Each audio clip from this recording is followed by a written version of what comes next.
దేవునికి స్తోత్రములు. మీ అందరికీ నా వందనములు. ఈరోజు దేవుని వాగ్దానము. నీ సహాయము వలన నేను సైన్యమును జయింతును. కీర్తనల గ్రంథం 18వ అధ్యాయం 29వ వచనం.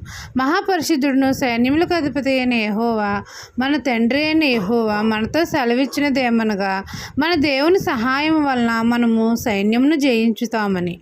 యెహోవా యథార్థవంతుడు గనుక మనం అందరము యథార్థవంతులుగా ఉండాలి. తండ్రి న్యాయ విధులను లక్ష్య పెట్టాలి. మన చేతుల నిర్దోషత్వంను బట్టి తండ్రి మనకు ప్రతిఫలం ఇస్తాడు. శ్రమపడు వారిని మన దేవుడు రక్షిస్తాడు. మన చీకటిని వెలుగుగా చేస్తాడు. మన దేవుని సహాయం వలన ప్రాకారంలో దాటుతాము.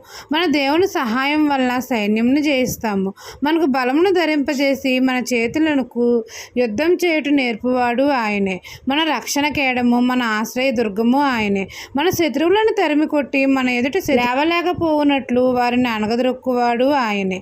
ఆయన సహాయం వల్ల మనం అందరము సైన్యంను జయిస్తాము. ఈ దిన వాగ్దానం మీ నా జీవితంలో నెరవేరాలని కోరుకుంటూ దేవుని సువార్త పరిచర్యలో మీ సహోదరి. ఆమెన్.